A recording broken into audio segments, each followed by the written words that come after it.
La saga Halloween est un véritable classique du slasher et même plus globalement de l'horreur.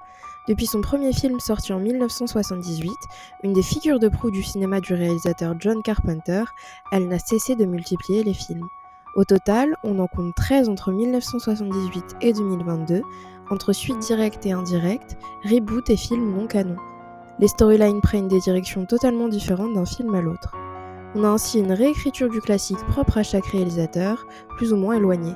Le seul point commun entre tous, à l'exception d'Halloween 3, c'est le tueur en série Michael Myers, autrement appelé The Shape, la forme, ou The Boogeyman, le croque-mitaine.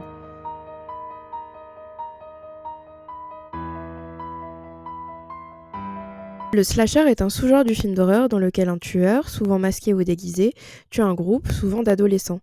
Parmi les archétypes qui collent à ce sous-genre très populaire, on a la Final Girl. Cette dernière survivante fait preuve d'un courage inné.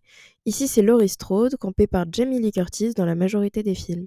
Elle incarne l'icône de la femme forte face à l'assassin masqué. Dans les yeux de ce garçon, j'ai vu, purement et simplement, les racines du mal. C'est ce que déclare le docteur Loomis, psychiatre de Michael, dans le film original. L'histoire commune à chaque nouvelle origine du personnage, c'est qu'à l'âge de 6 ans environ, il a poignardé sa grande sœur à plusieurs reprises.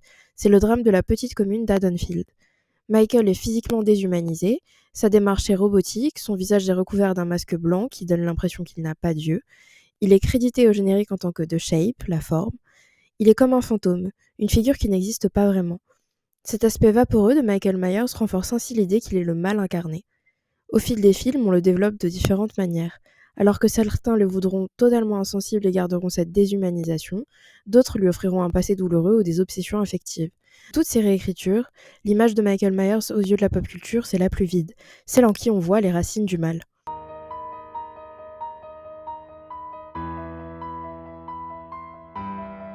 Il est difficile de suivre les différents chemins empruntés par la saga Halloween. On peut ainsi se perdre facilement entre toutes ces versions. En tant que réécriture, elles empruntent à l'original tout en apportant leur propre histoire, leurs propres détails. Les studios de production ne savent pas vraiment quoi faire de la franchise, ils explorent tout un tas de possibilités, dont un Halloween 3D et des suites au remake de Rob Zombie. Toutes ces productions sont annulées peu de temps après leur lancement, et en 2016, un nouveau projet est enfin lancé, et ces scénaristes ne savent pas où donner de la tête. Nous avons pensé qu'il serait plus facile de revenir aux sources et de poursuivre après le premier film. C'est plus sympa que de savoir qu'on travaille sur Halloween 11.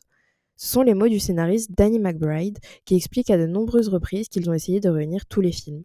Mais c'était impossible parce que les chemins étaient trop multiples pour coïncider. Ils décident de se baser uniquement sur le tout premier film de Carpenter et de revenir à un Michael Myers déshumanisé, tellement inspiré par l'original que l'acteur qui l'incarnera se fait conseiller par son prédécesseur. Carpenter veille au grain. Il fait office de conseiller principal pour David Gordon Green, le réalisateur attitré de la trilogie à venir.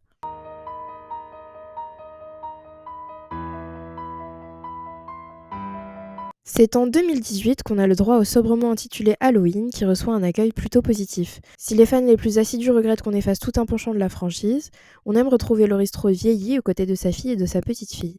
Les retrouvailles entre le tueur et la Final Girl fonctionnent, tous deux à la fois écorchés et fidèles à eux-mêmes. À cela, on ajoute la cerise sur le gâteau d'un slasher populaire, des tueries créatives qui plaisent aux spectateurs comme aux critiques. Il devient même le film Halloween le plus rentable du monde. L'avenir semble radieux pour la saga, du moins pour l'instant. Décalé d'un an à cause de la pandémie de Covid-19, la sortie d'Halloween Kills, le second volet, laisse un goût bien plus amer. Suite directe, certes, il prend une direction artistique différente et se lâche tellement qu'il s'approche du nanar. Toute la ville s'en prend à Michael qui a survécu à la riposte de Laurie. Le film, survolté, se veut comme un reflet de la société américaine moderne, sans limite et rentre dedans. Il se prend un tollé critique et on considère surtout qu'il n'est qu'un enchaînement de séquences, même si celles-ci sont créatives et que Michael se surpasse dans ses tueries. À peine un an plus tard, en octobre 2022, Halloween Ends, le troisième volet, sort sur grand écran. Cette fois, la suite n'est pas directe et on fait une ellipse de 4 ans. Le film convainc difficilement et rien ne semble pouvoir rattraper les dégâts causés par son petit frère. On met fin à la relation Laurie Strode-Michael Myers pour de bon.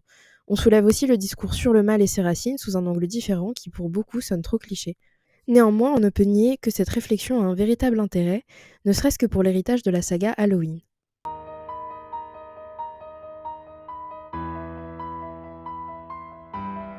Si on fait bien notre boulot, il y aura au final 4 films formant un ensemble incroyable, celui de Carpenter de 1978, celui de 2018, puis Halloween Kills et Halloween Ends. Cette trilogie ne laisse pas indifférent et divise. Si certains y voient un coup de génie, d'autres y voient un nanar, drôle ou non, maîtrisé ou non, c'est selon. En les visionnant à la suite, on a presque l'impression qu'il y a eu plusieurs réalisateurs, malgré une continuité qui fonctionne plutôt bien à l'écriture. On pourrait aussi voir les choses d'une autre manière, en considérant qu'on a un réalisateur qui explore une franchise pour laquelle il a beaucoup d'affection. La trilogie est variée et se permet tout ce dont elle a envie.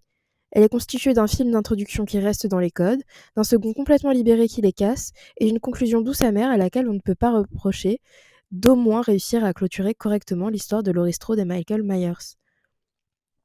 La question du mal incarné et de ses fameuses racines, dont on ne cesse de parler, reste ambiguë.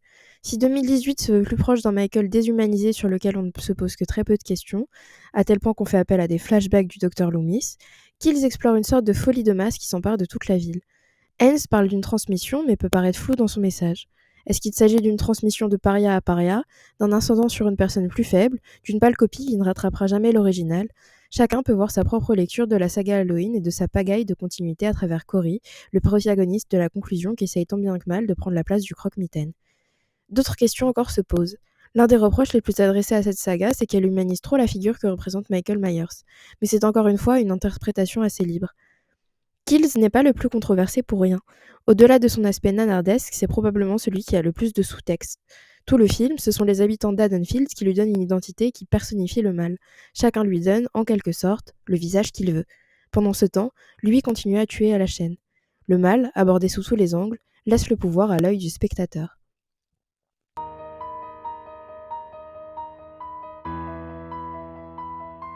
À travers des archétypes parfois vus et revus, des dérapages parfois incontrôlés et une imperfection certaine mêlée à une passion ardente de la part de l'équipe de ce remake qui ne peut s'empêcher de lui donner son charme et sa propre identité, on fait face à un parcours cinématographique initiatique.